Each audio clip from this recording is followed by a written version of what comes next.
देखिए दोस्तों, आज हमने फिर से एसएससी एग्ज़ाम रिलेटेड क्वेश्चंस लाया हूं आपके लिए। तो दोस्तों ये पार्ट 23 है। इससे पहले 22 वीडियो आ चुका है, तो आप लोग उसको भी ज़रूर देखें। और दोस्तों हम लोग की तरफ आज ही दिवाली है, तो दोस्तों दिवाली की ढेर सारी शुभकामनाएं। तो चलिए हम पहला प्रश्न की ओर चलते हैं। पहला प्रश्न हमारे सामने ये रहा।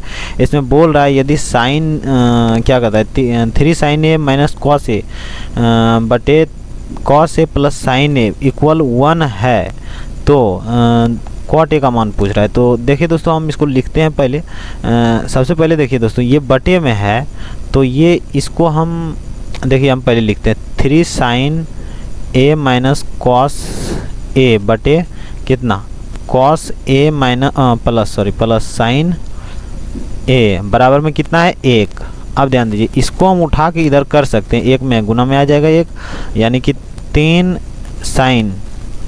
Sign A minus cos A बराबर क्या हो जाएगा कॉस ए प्लस साइन ए। ठीक है, अब ध्यान दीजिए 3 साइन ए है और यहाँ पर ये क्या है सॉरी ये साइन ए है। ठीक है, तो 3 में से 1 चला गया तो 2 साइन ए बचेगा। ठीक है, क्या 2 साइन ए और बराबर में क्या बचेगा, इधर देखिए ध्यान से, ये माइनस में इधर आने के बाद प्लस हो गया, प्लस प्लस जुट जाएगा यानी कि 2 कॉस ए हो जाएगा। अब ये 2 और ये 2 कट गया।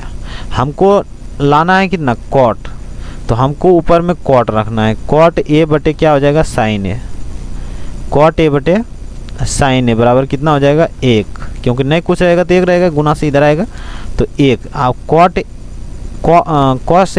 कॉस ए बटे साइन ए बराबर होता है क्या कॉट ए।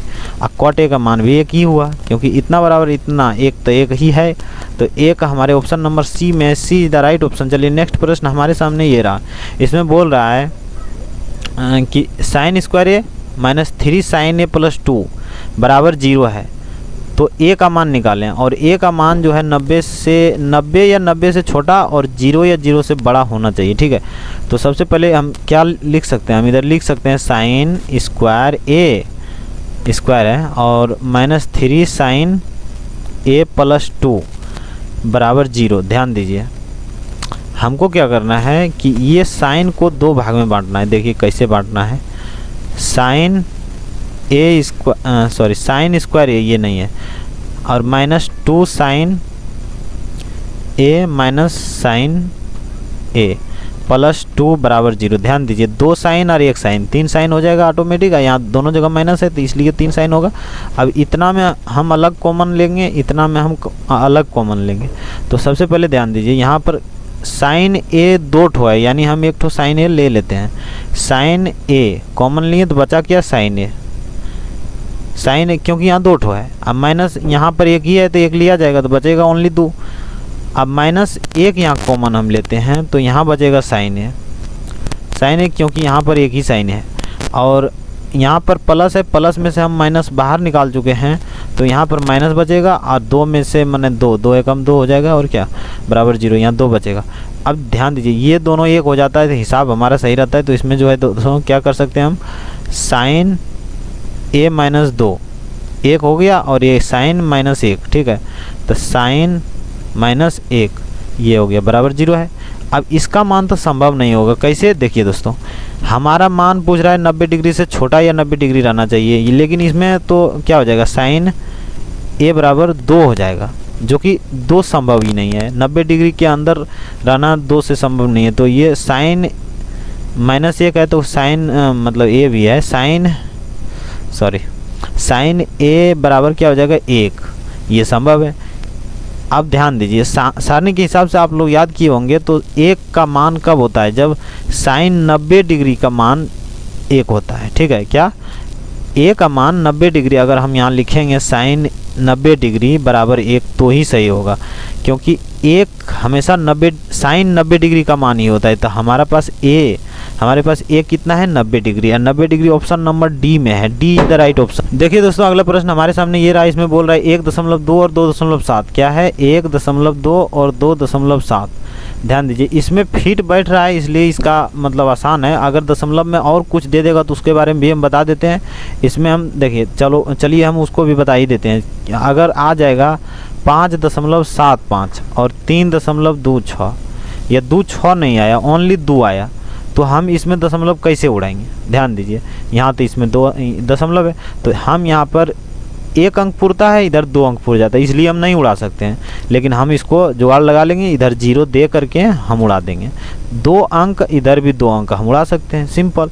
ये अगर किसी में दशमलव के बाद 1 अंक आया है, किसी में नहीं आया है, किसी में ओनली 5 दे दिया और किसी में 0.5 का पूछ लिया, तो इसका कैसे निकालेंगे? इसका हम क्या कर सकते हैं, इधर ये 1 अंक के बाद दशमलव है, तो इधर हम 0 दे देंगे दशमलव के बाद।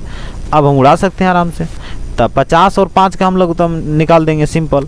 तो उसी तरह इसमें भी क्या कर सकते हैं, मतलब कुछ भी आ जाए तो दोस्तों इसी तरह करना है। अगर दशमलव नहीं भी आए, या 2 अंक के बाद आए, या 5 अंक के बाद आए, एक में 5 अंक के बाद आया, एक में 2 अंक के बाद आया, तो आपको अंक को पहले बराबर कर लेना है 0 बैठा करके। और जैसे ही 0 बैठा करके अंक को बराबर कीजिएगा, दशमलव उड़ा के बना दीजिए।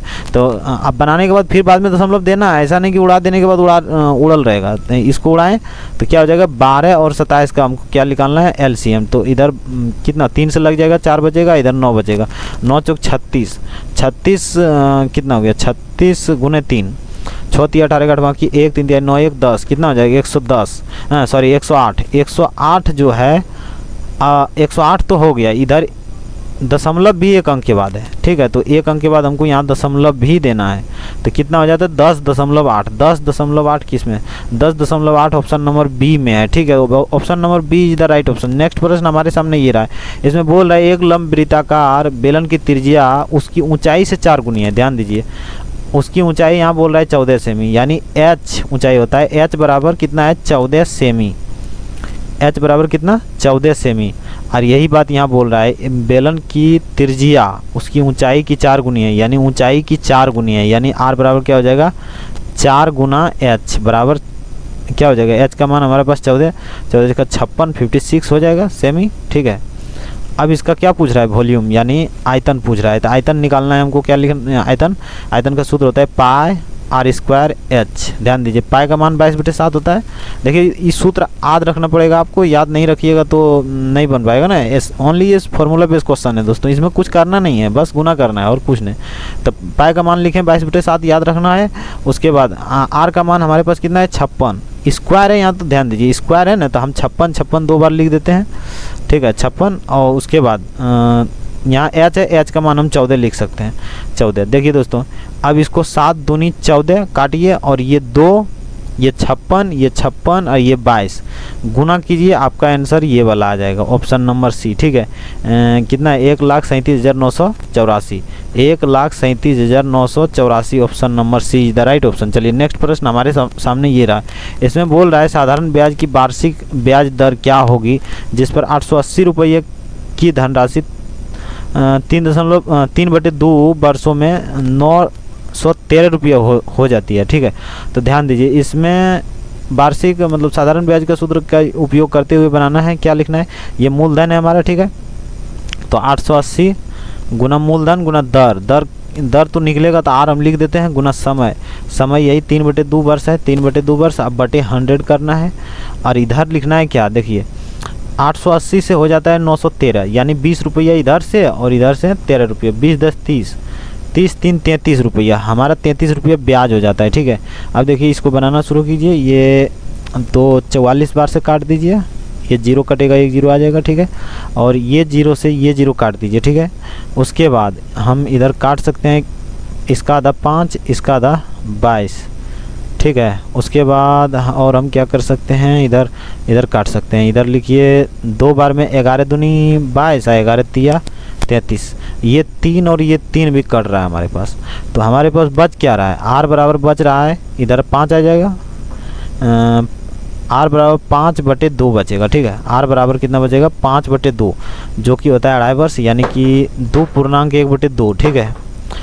2 दूनी 4 1 5/2, यानी कि 2.1/2 ऑप्शन नंबर किस में है, 2.1/2 ऑप्शन नंबर सी में है।